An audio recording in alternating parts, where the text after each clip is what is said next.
भैया बड़ा बेकार आदमी है यार, ये बड़ा बेकार आदमी है, सच में बेकार आदमी है। ये वो लोग हैं जो कहते थे रेल बेच दी, सेल बेच दी, भेल बेच दी, गेल बेच दी, तेल बेच दी, लाल किला बेच दिया, LIC बेच दिया, लेकिन ये ससुरे बता ही नहीं पाए खरीदार कौन। अरे खरीदार है, अडानी है खरीदार। इसके राहुल गांधी जी ने कहा कि कांग्रेस ने जितना रोजगार दिया, क्या भारतीय जनता पार्टी ने 20 सालों में उतना रोजगार दिया? ये कंपनियों को तो इन्होंने बेच दिया, अडानी के हाथों किसे बेच दिया? रेलवे अडानी के हाथों। इनके पिताजी लालू यादव ने खरीदी है। मनरेगा में जो भी है, देखिए मनरेगा उसमें घोटाला हो गया, करोड़ों रुपए का घोटाला हो गया मनरेगा में। मनरेगा में काम क्या होता है? राहुल गांधी जी ने कहा कि कांग्रेस ने जितना रोजगार दिया, क्या भारतीय जनता पार्टी ने 20 सालों में उतना रोजगार दिया? अगर दिया है तो चर्चा करें विधानसभा में, लोकसभा में। आप विधानसभा लोकसभा में चर्चा क्यों नहीं करते हैं? आप क्यों लोगों को बरलाते हैं? क्योंकि देखिए अपोजिशन स्ट्रांग है, अपोजिशन सवाल पूछ रहा है और सरकार का काम है, अगर सरकार सत्ता में बैठी है तो लोगों को रोजगार देना होगा। लोगों को रोजगार कहाँ है? सबसे बड़ा मुद्दा बिहार का यही। देखिए मैम, अभी 2023 में ब्रिटानिया की एक फैक्ट्री लगी थी पटना के हाजीपुर में, ठीक है। अभी 10 दिन पहले ब्रिटानिया की एक और फैक्ट्री लगी है पटना की बिहटा में, समझे। अभी IMC गया मैंने ये बिहार के गया जी में लग रहा है। 1700 एकड़ में 1 लाख लोगों को नौकरी मिलेगी। 644 फैक्ट्रीज बिहार में लगने वाली है। ये सब इनको नहीं पता है। सरकारी नौकरियों की बात करते हैं ना मैम, सिर्फ सरकारी नौकरी का परसेंटेज क्या है, डाटा क्या है? ये कंपनियों को तो इन्होंने बेच दिया, अडानी के हाथों। किसे बेच दिया? रेलवे इनके पिताजी लालू यादव ने खरीदी है। सुनिए, इनके पिताजी लालू यादव ने खरीदी है कंपनियां। पूरी जो 9वीं फेल था ना, 9वीं फेल नहीं, ये भी 9वीं फेल, ये तो छोड़ो, ये तो 6ठी फेल, उस 9वीं फेल ने इनकी खरीद ली कंपनियां। कह रहे थे कि LIC को बेच दिया, ये जो कह रहे थे, एक सेकंड सुनिए तो सर, LIC को बेच दिया, ये सब बेच दिया। LIC ने अभी इस क्वार्टर में सबसे ज्यादा मुनाफा 21,000 करोड़ का मुनाफा दर्ज किया है। SBI को बोल रहा था कि लूट गया, सबसे ज्यादा क्या बोलते हैं, रिलायंस से ज्यादा कोई अगर प्राइवेट बैंक से भी ज्यादा तो 25,000 करोड़ का मुनाफा दर्ज किया इस बार। बता दूं इसकी जानकारी के लिए बता दूं, पाकिस्तान से ज्यादा, पाकिस्तान 344 बिलियन डॉलर की है, वो 689 बिलियन डॉलर LIC, सिर्फ LIC है हमारी। LIC को प्राइवेट क्यों कर दिया? LIC का एम्प्लॉय जो है यूनियन पे बैठा हुआ था, अभी जंतर मंतर पे, अरे जिन्होंने खरीदा है इनके मुद्दों पर बात करते हैं, रुक जाइए। देखिए, आप देखेंगे लगातार विपक्ष ये कह रहा है कि प्रधानमंत्री नरेंद्र मोदी मुद्दों पर बात नहीं करते हैं। क्या कहेंगे आप? उनको कुछ नहीं मिला। अरे हो गया, बैटरी खत्म। एक करके बात कीजिए, पहले इसका चार्ज डाउन कर दीजिए। ये LIC भोग रहा है। मैं आपको बताना चाहता हूँ, जाकर देख लो। ये वो लोग हैं जो कहते थे रेल बेच दी, सेल बेच दी, भेल बेच दी, गेल बेच दी, तेल बेच दी, लाल किला बेच दिया, LIC बेच दिया, लेकिन ये ससुरे बता ही नहीं पाए खरीदार कौन। अरे ये खरीदार है, अडानी है खरीदार। इसके बाद जो कहते थे LIC बिक गया, कर्जे में चला गया, रोते थे, छाती पीटते थे, डकारते थे, आज जाकर देखो LIC 19,000 करोड़ से ज्यादा के मुनाफे में। और सुन लो, मैं आपसे के माध्यम से पूछना चाहता हूँ, 19,000 करोड़ में कितने जीरो होते हैं, इसको पता है क्या? रोजगार की मांग। आप ये भी तो देखिए, भैया बड़ा बेकार आदमी है यार, ये बड़ा बेकार आदमी है, सच में बेकार आदमी है। मैं फिर कहना चाहता हूँ, चुप हो जा, मैं फिर कहना चाहता हूँ, आज विश्व में आप बेरोजगारी की बात करिए। हाँ बोलिए। आज विश्व के अंदर हमारा भारत आपके रेल नेटवर्क में दूसरे स्थान पर है विश्व में। आज भारत विश्व के अंदर मोबाइल सेक्टर में दूसरे स्थान पे है। आज भारत अर्थव्यवस्था के मामले में चौथे स्थान पे है। आज भारत जाके देखो रेलवे नेटवर्क के मामले में विश्व में तीसरे स्थान पे है। आज भारत मेट्रो नेटवर्किंग के मामले में विश्व में दूसरे स्थान पे। लेकिन मैं सीधा कहना चाहता हूँ, ये ससुरा काम कौन कर रहा है? ये क्या रोबोटिक काम कर रहा है क्या? अभी जो मौजूदा सरकार है उसके लिए आप क्या कहेंगे? आपने उनको जंगल राज का अभी गया था, देखिए मनरेगा में मोदी जी ने कहा 700 रुपए मिलेगा, लेकिन कुछ नहीं मिल रहा है। वहाँ पर प्रधान बताइए 300 रुपए में से काम, मनरेगा में जो भी है, देखिए मनरेगा उसमें घोटाला हो गया, करोड़ों रुपए का घोटाला हो गया मनरेगा में। मंदबुद्धि मनरेगा में काम क्या होता है? आप ये देखिए गांव में जो लोग हैं बेचारे गरीब लोग हैं। अच्छा, आपके हिसाब से आप जी एक बार बता दो, अभी इसको रोजगार दिलाते हैं, अभी इसको रोजगार दिलाते हैं। मनरेगा में काम क्या होता है? मनरेगा में क्या काम होता है? अरे यही होता है, जो लेबर है, जो गरीब आदमी है, उसको वहाँ का जो काम होता है प्रधान का जो ना अभी रोजगार देंगे, अभी तुरंत रोजगार देंगे। नहीं, मनरेगा में काम क्या होता है? मनरेगा में काम क्या होता है? हो गया अरे भैया, काम क्या कर नहीं, इसको रोजगार चाहिए मैडम, अभी रोजगार दिलाएंगे भैया, अभी रोजगार दिलाएंगे। मनरेगा में काम क्या होता है? 140 करोड़ इसको रोजगार जनता चाहिए, में- पूछिए हाँ बताइए, रोजगार क्या क्या काम होता है?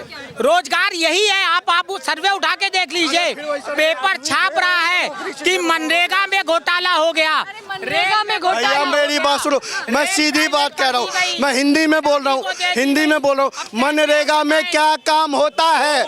मनरेगा में क्या काम होता है? एक बार बताइए, इसको पता नहीं है, इसको रोजगार चाहिए। क्या लगता है फिर आपके हिसाब से बिहार को कौन संभाल सकता है? जिस तरीके से प्रधानमंत्री मोदी गए, उन्होंने अपनी बात रखी, ऑपरेशन सिंदूर पे बात कही, तो विपक्ष कह रहा है कि मोदी जी मुद्दों पर बात नहीं करते हैं। भारत पाकिस्तान का जो अभी वॉर चला, उसको लेकर के बिहार की जनता से वोट मांग रहे हैं। मुद्दा क्या होता है? हमने पाकिस्तान को ठोक दिया, ये मुद्दा नहीं है क्या?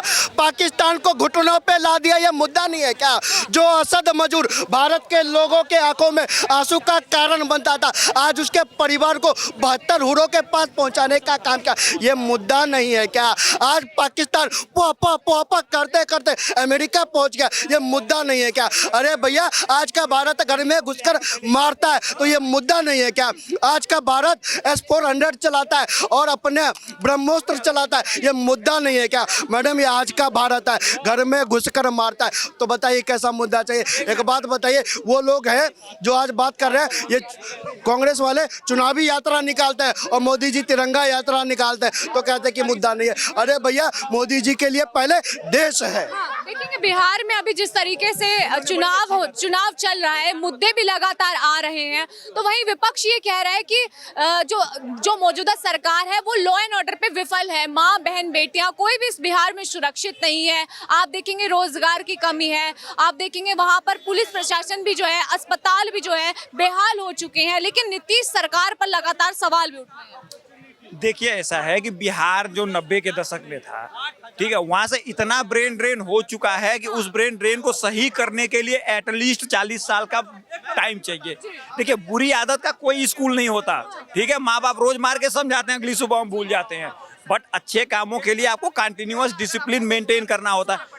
नीतीश कुमार जी ने बिहार को इस स्तर पे ले आया है कि जितने गड्ढे थे उसको भरा है। अब एक सिंपल उदाहरण है, मान लीजिए मैं दिल्ली आया सन 2000 में, आज मेरी उम्र 45 साल हो गई। अगर मेरा कोई भतीजा है, मेरा कोई युवा है, दिल्ली बिहार में तैयारी कर रहा है, तो मैं उसको बोलूंगा बेटा यहीं आ जाए, यहाँ लाइफ अच्छी है। तो ये सिस्टम जब तक ब्रेक नहीं होगा तब तक तो इतनी आसानी से तरक्की होगी नहीं। ये बात लोगों को समझ में नहीं आती। अब आपने कहा था कि मोदी जी देश के नाम पे वोट मांग रहे हैं, मैं एक उदाहरण देता हूँ। मोदी जी इस देश में बांग्लादेशियों को बाहर निकालने की मुहिम चला रहे हैं, ठीक है, अच्छी बात है। एक बात बताइए, हमारे देश के एक प्राइम मिनिस्टर हुआ करते थे जिनकी माता जी ने बांग्लादेश बनाया था, ठीक है, बड़ा गुणगान होता है कि उन्होंने तो बांग्लादेश बना दिया, पाकिस्तान के 2 टुकड़े कर दिए, बांग्लादेश के 2 टुकड़े कर दिए। भाई साहब, उनके एक पुत्र हुए थे राजीव गांधी जी, वो कंप्यूटर अपने कंधे पे अमेरिका से लेके भारत आए थे, पैदल चल के, हवाई जहाज से नहीं लाए थे, पायलट थे ना, इसलिए पैदल लेके आए। तो उन्होंने क्या किया, करीब करीब 30 लाख बांग्लादेशियों को इस देश की नेशनलिटी दे दी। कितनी? 30 लाख। एक बात बताइए, जो इन बांग्लादेशियों की प्रॉपर्टी बांग्लादेश में है, वो कौन लेके आएगा? क्या लगता है इन सब मुद्दों से बिहार चुनाव पर किस तरीके से असर पड़ने वाला है? भैया, इन्हीं सबों का मुद्दों का असर पड़ेगा। वो 30 लाख लोग आज 2 करोड़ हो गए इस देश में, वो 2 करोड़ लोग हमारी जीडीपी पे भार बन के बैठे हुए हैं और बेरोजगारी की बात कर रहे हैं। इन लोगों को शर्म नहीं आती? उनसे सवाल पूछा जाना चाहिए, जब तेरे बाप ने नेशनलिटी दी थी तो उनकी जमीन क्यों नहीं लेके आए? ये कौन सा तमाशा है कि आप बिहार में 10 बीघा जमीन है, आप दिल्ली आ जाओ, मैं कह बिहार वाली जमीन बेच के मुझे दे दो, तो आप कौन ना भाई, वो तो मैं अपने भतीजे को दूंगी। तो मतलब इतनी हिपोक्रेसी मत कीजिए। विपक्ष वालों से मेरी निवेदन है कि तुमको जूते मारने लोग शुरू कर दें। मतलब आप हिपोक्रेसी करेंगे।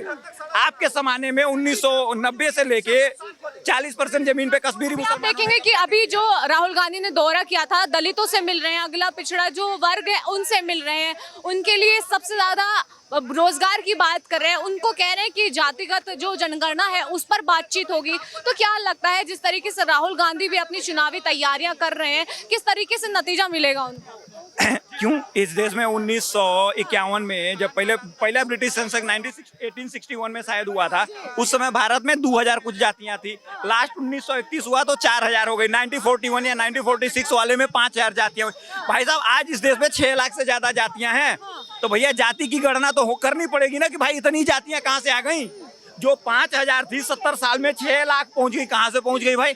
तो ये अच्छा मुद्दा है सामाजिक न्याय के लिए। भाजपा का 2014 का एजेंडा, उसी को राहुल गांधी लेकर रट्टा मार रहे थे। अब भाजपा ने अपने एजेंडे को लागू कर दिया तो इनको तकलीफ हो गई। क्यों तकलीफ हो गई कि इन्होंने जो डिमांड करी थी वो तो हुई नहीं। और दूसरी बात, कर्नाटका में इन्होंने कराया था, उसका आंकड़ा दे देते, वो नहीं देंगे। ठीक है, इनको क्या करना है, इनको ये करना है कि भाई बेरोजगारी बहुत है। अरे भैया तुम्हारा 55 साल शासन रहा है तो तुमने क्यों रोजगार नहीं दे दिया। क्या लगता है जिस तरीके से अभी जो चुनावी माहौल बन रहा है, आपके हिसाब से कौन है जो बिहार को संभाल सकता है, जो आवाज है युवाओं की उसको संभाल सकता है? मैम चिराग पासवान है। चिराग पासवान देखिए सबसे बढ़िया इस बार मौका देंगे चिराग पासवान को। नीतीश कुमार को आप सेंट्रल में ले आइए, यूनियन मिनिस्टर कोई बना दीजिए, वो ज़्यादा बेटर है। और रही बात ये जो मुद्दों की, ऑपरेशन सिंदूर की वोट मांग रहे हैं, इंदिरा गांधी की जब ये 1971 के बाद में 8 जगहों पे उनकी सरकार थी, सबको स्थगित कर दिया और बोला कि ये जाओ प्रचार करो और ये सबको गुणगान करो 8 शहरों में और फिर हम जीतेंगे वहाँ पे। ये चीज़ तो था इंदिरा गांधी का। और वो कहते हैं, और जातिगत जनगणना के लिए मैं यही बोलूंगा कि देखिए जातिगत जनगणना हुआ बिहार में, 75% किया गया, हाईकोर्ट ने स्ट्राइक डाउन कर दिया।